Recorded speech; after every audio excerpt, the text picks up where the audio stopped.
যে একই ধরনের পদ রিপিট করতে করতে আপনারা নিশ্চয়ই বোর হয়ে গেছেন। তাই আজ আমি আপনাদের জন্য একটি ভিন্ন ধরনের পদের রেসিপি নিয়ে এসেছি, যেটা আপনারা খুবই সহজে বানিয়ে নিতে পারবেন। আর এটা খেতে এতটাই টেস্টি হয় যে নিমেষের মধ্যে এক থালা ভাত শেষ হয়ে যাবে। তো চলুন বেশি দেরি না করে শুরু করছি আমাদের আজকের এই ইজি অ্যান্ড টেস্টি রেসিপি। নমস্কার, আমি পিনু, কুক উইথ পিনুতে আপনাদের সবাইকে স্বাগত। এই রেসিপিটা বানানোর জন্য সবার প্রথমে আমি এখানে 4টি বেগুন নিয়েছি। বেগুনটাকে ভালো করে ধুয়ে পরিষ্কার করে নিয়েছিলাম। দেখুন, আমি বেগুনগুলোকে এইভাবে লম্বা লম্বা করে কেটে নিয়েছি। এবার আমি বেগুনটাকে ম্যারিনেট করে নেব। তার জন্য দিয়ে দিচ্ছি 1 চামচ নুন, দিচ্ছি 1/2 চামচ হলুদ গুঁড়ো। নুন আর হলুদটাকে বেগুনের সাথে ভালো করে মিশিয়ে নিতে হবে।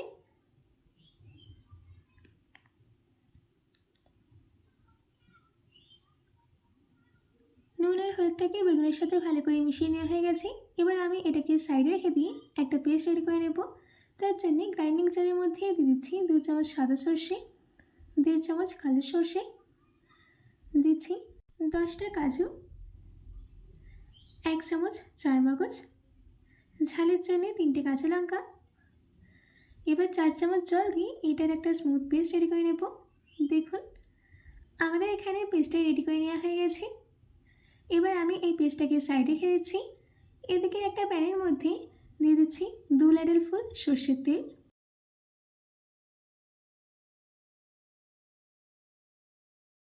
তেলটা গরম হয়ে গেলে একে একে নুন হলুদ মাখানো বেগুনগুলোকে দিয়ে দিচ্ছি। নুন হলুদ মাখিয়ে বেগুনটাকে আমি টোটাল 10 মিনিটের জন্য রেখে দিয়েছিলাম, যাতে বেগুনের মধ্যে নুন হলুদটা ভালো করে চলে যায়। এবার আমি বেগুনটাকে ভেজে নেব। বেশি কিন্তু ভাজার দরকার নেই। যখন এদের মধ্যে একটা সুন্দর কালার চলে আসবে তখনই এদেরকে তুলে নেবেন।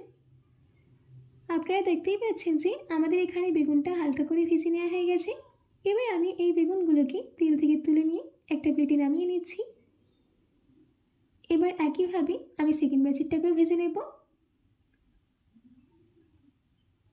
আমাদের এখানে সেকেন্ড ব্যাচের বেগুনগুলোও ভেজে নেওয়া হয়ে গেছে। বেগুনগুলোকে আমি তুলে নিচ্ছি।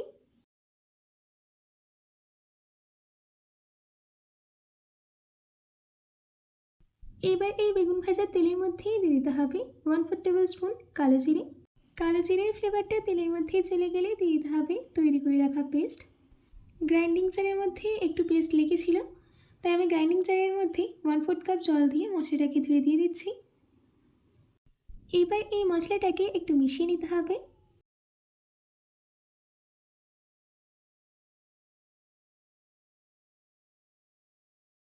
মিশিয়ে নেওয়া হয়ে গেলে কিছু ড্রাই মশলা আমি অ্যাড করে দেব। দিচ্ছি 1/2 চামচ হলুদ গুঁড়ো, ঝালের জন্য 1 চামচ লঙ্কা গুঁড়ো, 1 চামচ ধনে গুঁড়ো, স্বাদ মতো নুন। এবার এই মশলাটাকে একটু মিশিয়ে নিচ্ছি। গ্যাসের ফ্লেমটাকে মিডিয়ামে রেখে 1 মিনিট রান্না করে নিতে হবে। তার থেকে বেশি একদমই রান্না করবেন না। সর্ষের পেস্টটা যদি আপনারা এর থেকেও বেশি রান্না করেন তাহলে একদম তেতো হয়ে যাবে আর খেতেও ভালো লাগবে না। আমাদের এখানে 1 মিনিট রান্না করে নেওয়া হয়ে গেছে। এবার আমি এর মধ্যে অ্যাড করে দিচ্ছি 4 চামচ টক দই। টক দইটাকে আমি ফেটিয়ে নিয়েছিলাম। তার সাথে দিয়ে দিচ্ছি 1 কাপ জল। যেই বাটিতে টক দই নিয়েছিলাম সেই বাটিতেই জল নিয়েছি। টক দইটা দেওয়ার সময় গ্যাসের ফ্লেমটাকে অতি অবশ্যই লোতে রাখবেন। এবার আমি এই গ্রেভিটাকে ততক্ষণ রান্না করে নেব যতক্ষণ না গ্রেভির মধ্যে থেকে তেলটা ছেড়ে আছে।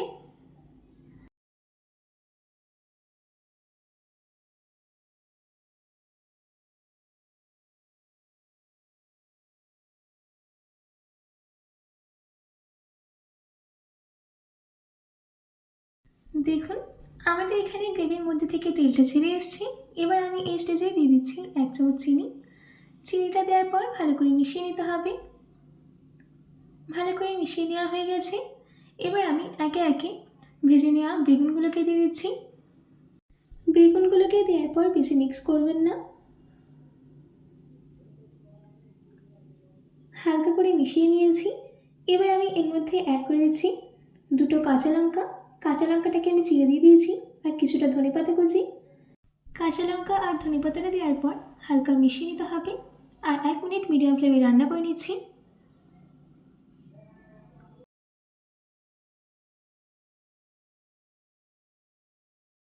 বেশ রেডি হয়ে গেছে আমাদের ইজি অ্যান্ড টেস্টি বেগুন সুন্দরী। এবার আমি গরম গরম ভাতের সাথে সার্ভ করে নেব। আশা করছি আমার আজকের এই বেগুন সুন্দরী রেসিপিটা আপনাদের খুবই ভালো লেগেছে। বাড়িতে এটি অবশ্যই ট্রাই করবেন ও কমেন্ট বক্সে কমেন্ট করে জানাতে একদম ভুলবেন না। তো আজকের মতো এটুকু। আবার দেখা হচ্ছে অন্য কোনো রেসিপি নিয়ে। ভালো থাকবেন, সুস্থ থাকবেন।